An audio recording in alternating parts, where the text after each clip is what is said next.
How is it going, everybody? This is Sean Barnes. I want to welcome you to episode 76 of The Way of the Wolf. The show today is going to be a little bit different. I like to mix it up, keep all of you on your toes, and what I'm going to end up doing is actually reading a few excerpts from a book. The author is Terry Weaver. He was actually on the show probably about 6 months or so ago. It was a phenomenal episode 57. The guy is just as good as they come, and he's written a number of incredible books. The one I'm going to read from today is called The Evolution of a Leader.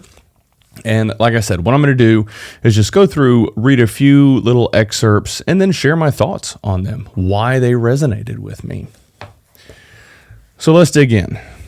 There's actually a quote here from Andrew Carnegie. It says, "You develop people the same way you mine gold. When you mine gold, you have to move tons of dirt to find 1 ounce of gold. But you don't go in there looking for the dirt. You go in there looking for the gold." Whenever I think about my journey as a leader in my career and kind of my passion that I now have around coaching and mentoring and leadership development, it's been an interesting journey. And I've found myself seeking out the best in people. And I see a little bit of a glimmer and what they're capable of doing. And I end up making that my purpose to try to extract that out of them and show them what they're capable of doing. This is something that I think all leaders should end up doing. Whether you're passionate about leadership development and coaching or not, as a leader, you owe it to your team and all of those around you to be the best version of yourself, but also help them become the best versions of themselves. It is not always easy. Some people progress at a much more rapid rate, and others take years to get there. But as long as you're seeing the progress, that's what's important. Keep focusing on whatever it takes to get them where they need to be, to get them to shine the way they are capable of shining. Okay, let's see here. What else do we have? So this is chapter 10. It talks about the importance of connection. Leaders worth following are always careful. They are careful because they genuinely care for those who have chosen to follow. A leader who is careless will eventually be considered thoughtless by those who have entrusted their future to them. Now that's a quote from Andy Stanley, which you'll find in this book. There's a lot of quotes because Terry is really big on quotes and the power of them. There is an infinite amount of knowledge stored in books, and whenever we look to the past, we have the opportunity to open ourselves up to hundreds and thousands of mentors.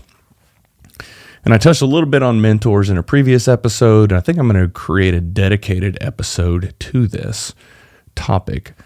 But whenever I think about connection, I think about some of the leaders that I've worked with or for in the past and the connections that I had with them. There have been some that were very detached and would just bark orders.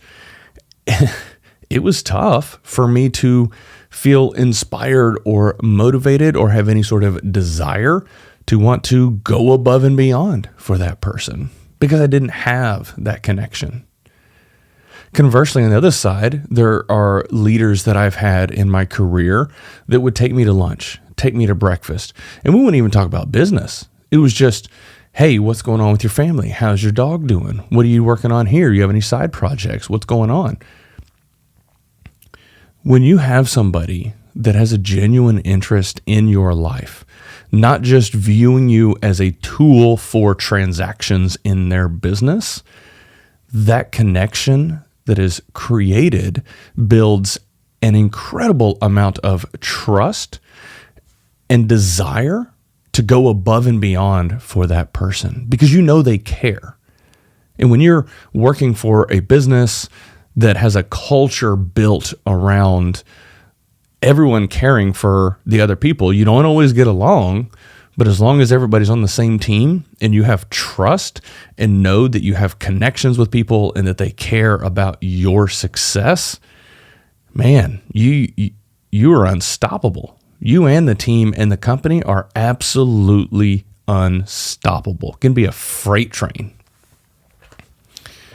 So I think connection is important. I mean, it's definitely something that if you are struggling with conversations with people on your team, sit down with them face to face, and instead of focusing on the business, talk about their personal life. Might be worth a shot. All right. As leaders, it is our responsibility to start a fire in the hearts of our people and continue to stoke that fire. When people are valued and on fire, organizations come alive, teams thrive, and relationships are fortified. Now, I was just talking about the importance of connection. I feel that you've got to have that connection before you can understand how to ignite fires in your team. You've got to know what they like. You've got to know what they're passionate about. So this, while very important, has a prerequisite of having a connection. You have to care. Once you understand where their heads are at, what they're passionate about, it makes it much easier for you to create opportunities for them to follow their passion, for them to stay focused on their purpose. I can't stress this enough. That's one of the keys. And you won't always have an opportunity to create an environment where everybody gets to do what they love all the time. It's not going to happen because business has to move on. There's boring, tedious, administrative stuff that just has to occur. That's the nature of business. But if you look at your team and view them almost as pieces of a puzzle that you can move around and say, hey, Jill loves doing artwork. Maybe we put her in some sort of a marketing role. Yeah, she's still going to have to put documentation together. She's still going to have to do some of the tedious stuff. But if she loves art, let's put her into a marketing role. Or you have somebody that just loves talking to people. Put them in a sales role. Try to focus on identifying what the people on your team are passionate about. You do that by connecting with them and then create opportunities in your team and in your business for them to follow their passion. That's how you ignite fires in them. All right, the last thing that I want to touch on actually kind of ties back to that first topic that I was discussing. Whenever you think about mining gold and working with people on your team or people that you're coaching, there's something that I have learned in recent years, and this one sentence here in this book resonated with me, and I want to talk through it. We can never want someone to improve more than they want it for themselves. As a leader, you want to be able to inspire and motivate and get people to accomplish the great things that they are capable of accomplishing. In recent years, I have come to the realization that they have to want it more than you. As a mentor, you want to see people that you're coaching and working with become successful. You're going to identify strengths and things within them that will allow them to achieve greatness. And there is unfortunately no amount of time or energy that you can invest in that person to get them there if they do not want it. Some people struggle with the victim mentality. You can coach them for years and years and years. They're always going to see the negative side of things. You'll make some progress. That'll be 1 step forward and 15 steps back. 2 steps forward, 2 steps back. What you have to do as a leader is identify, are we progressing?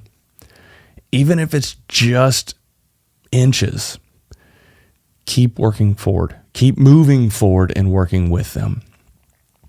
But if you find that you cannot get them there, you cannot get them across the line at all, you have to make the very difficult decision of, are you spending your time and energy in the best way possible? Are there other people on the team that you could spend more time working with to get them farther, to get the team farther? This isn't always the case. What you will find is there's going to be some people that you can work with. They're going to be fantastic. And then others, you're going to have to invest a little bit more in, but they're going to get across the finish line. And some people, it doesn't matter how much you put into them, how much you help them try to grow, they're just not going to get there. What I find is, in the people that I coach, those people usually opt themselves out. And by that I mean, normally I will require them to schedule update meetings or coaching sessions. And over time, they just stop.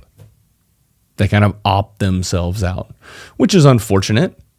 But I also want to make sure that I'm focusing my efforts and energy in the best way possible. That's all I got for reading today. For all of you who have not listened to or watched episode 57 with Terry Weaver, highly encourage you to do it. It is a phenomenal episode. We had a lot of positive feedback from it. I will have links to the book and where to purchase it in the show notes. Again, it is The Evolution of a Leader. Last thing I'm going to ask is, if any of you appreciated this format for the show, send me a quick note, Sean@thewayofthewolf.com, or reach me on Instagram at _Sean Barnes or Facebook Sean Barnes. You can kind of reach out to me on my socials or just comment on the YouTube video. That's all I got for the day. Thank you so much for listening, and y'all have a good one.